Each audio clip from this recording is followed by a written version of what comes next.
আজ ভোরবেলা ঘুম থেকে উঠে ছাদে চলে এসেছি, তার কারণ হচ্ছে আজকে সারা রাত এত মশাই জ্বালিয়েছে, তাই ফজরের আজানের সময় চলে এসেছি ছাদে। আর ছাদের এই মনোরম দৃশ্যটা দেখো, তোমরা যারা যারা দেখবে এই দৃশ্যটা অবশ্যই কিন্তু ভালো লাগবে। কতটা সুন্দর লাগছে শুধু দেখো, চারিদিকটা অন্ধকার আর ওই দিকটা পুরো কুয়াশায় ঢাকা, আর আমার পেছনে দেখতে পাচ্ছ সব অন্ধকার হয়ে আছে।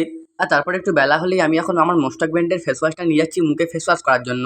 আর এর আগে যখন আমি ফেস ওয়াশটা কিনেছিলাম তখন আমি আমার ভিডিওতে একটা দেখিয়েছিলাম যে আমি ফেস ওয়াশটা কিনেছি, আর তারপর দেখি আগের থেকে কুয়াশা এখন সব কমে গেছে।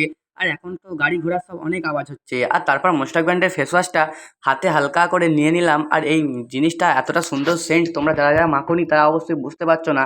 আর এটা হালকা নীল কালার। তারপর এটাকে মুখে দিয়ে ভালো করে ঘষতে হবে প্রায় 15 মিনিট ধরে ঘষার পর। আর প্রায় 15 মিনিট ধরে মুখটা ঘষার পর এখন পানি দিয়ে ধুয়ে নিয়েছি। আর এখন আলহামদুলিল্লাহ মুখটা খুব ঠান্ডা লাগছে। প্রায় 5 মিনিট ধরে তোমার মুখটা ঠান্ডা হয়ে থাকবে। আর এটা খুব সুন্দর লাগে। আর ওই সাইডটা দেখো এখনও কিন্তু কুয়াশা আছে। আর এই পুকুরটা থেকে আজকে প্রচুর মশা উঠেছে আর আমাকে ঘুমোতে দেয়নি। তারপর মায়ের হাতের 1 কাপ চা খেতে খেতে মিনি ব্লগটা শেষ করলাম।